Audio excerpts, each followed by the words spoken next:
নমস্কার, দীপা স্টার্লিং চ্যানেলে আপনাদের সবাইকে স্বাগত। আজকে কেনা চাল আর ক্ষীর দিয়ে অসাধারণ স্বাদের একটি পাটিসাপটা পিঠের রেসিপি আপনাদের সাথে শেয়ার করব। এই পিঠেটা বানাবার জন্য ব্যবহার করেছি খেজুর গুড়। কেনা চাল দিয়ে পাটিসাপটা পিঠে বানালে ফেটে যায়, এইভাবে বানালে একটা পিঠেও ফাটবে না। চলুন দেখে নেওয়া যাক আমার পিঠে বানানোর পদ্ধতি।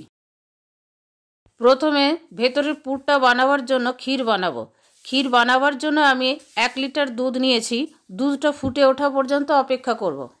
দুধটা ফুটে উঠেছে, এখন দুধটা নেড়ে নেড়ে শুকিয়ে নেব। দুধটা নাড়তে নাড়তে শুকিয়ে গিয়ে ক্ষীর হয়ে গেছে। এবারে এই পর্যায়ে দেব মিল্ক পাউডার। মিল্ক পাউডারটা অপশনাল। মিল্ক পাউডার দিলে ক্ষীরের পরিমাণটা একটু বেশি হয়। মিল্ক পাউডারটা ভালো করে মিশিয়ে নেব।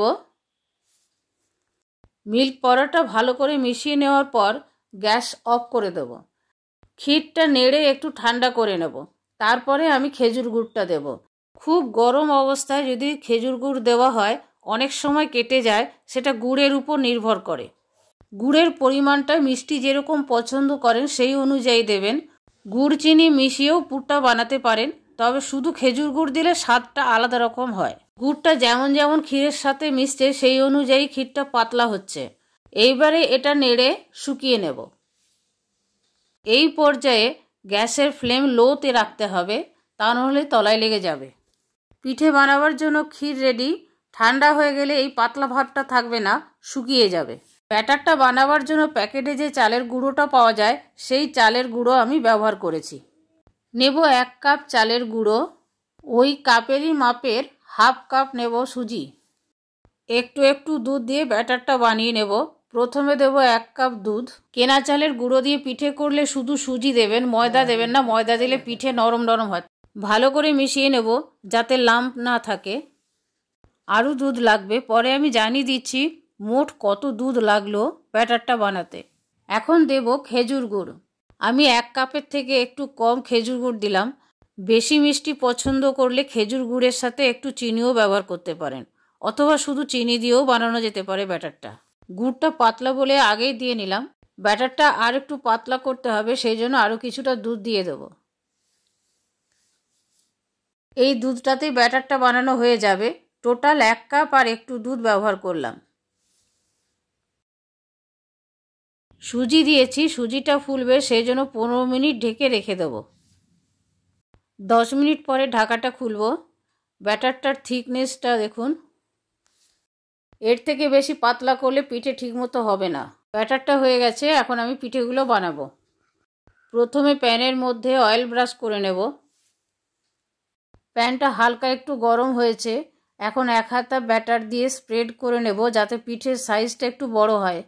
গ্যাসের ফ্লেম লোতে রেখে সমস্ত পিঠেগুলো ভাজতে হবে। পিঠের উপরের সাইডটা শুকোতে শুরু করেছে। এখন লম্বা লম্বা করে দিয়ে দেব কিছুটা ক্ষীর। এখন একটা চামচের সাহায্যে রোল করে নেব পিঠেটা। খুন্তির সাহায্যেও আপনারা করতে পারেন। খুব সুন্দর হলো, একটুও ভাঙলো না। ওপর থেকে দিয়ে দেবো একটু তেল, ঘিও দিতে পারেন। পিঠেটা হয়ে গেল। এখন পিঠেটা একটা সাইডে রেখে প্যানের মাঝখানটা তেল ব্রাশ করে নেব পরেরটা বানাবার জন্য। আগের পিঠেটা ভালো মতো হয়ে গেছে, এখন তুলে নেব। পিঠেটা খুবই সুন্দর হয়েছে, একটুও ফাটেও নি ভাঙেও নি। এবারে পরের পিঠেটা বানাবো। 1 হাতা ব্যাটার দিয়ে স্প্রেড করে নেব। উপরের দিকটা শুকোতে শুরু করেছে। এখন লম্বা লম্বি করে আগেরটার মতন ক্ষীর দিয়ে দেব। এবারে চামচে করে রোল করে দেব। প্রত্যেকটি পিঠেই দেখুন খুব সুন্দর উঠছে, একটুও ভাঙেনি। ওপর থেকে দিয়ে দেবো একটু তেল। 2 সাইডটা এপিট ওপিট করে ভেজে নেব। যদি ভেতরে কাঁচা থাকে সেই জন্য এরকমভাবে ভেজে নিচ্ছি। পরেরটা বানাবার জন্য প্যানের মাঝখানটা তেল ব্রাশ করে নেব। এই পিঠেটারও 2 সাইডটা হয়ে গেল, তুলে নেব। এইভাবে সব পিঠেগুলোই আমি বানিয়ে নেব। সব পিঠেগুলোই বানানো হয়ে গেল। এখানে 1 কাপ চালের গুঁড়ো আর হাফ কাপ সুজিতে 8 পিস পিঠে হয়েছে। আমার এই কেনা চালের গুঁড়ো আর খেজুর গুড় দিয়ে পিঠে বানানোর ভিডিওটা আপনাদের কেমন লাগলো কমেন্ট করে কমেন্ট বক্সে জানাবেন। ভালো লাগলে প্লিজ একটা লাইক করে দেবেন, শেয়ার করবেন আর সাবস্ক্রাইব করে বেল আইকনটা টিপে দেবেন পরবর্তী নোটিফিকেশনের জন্য।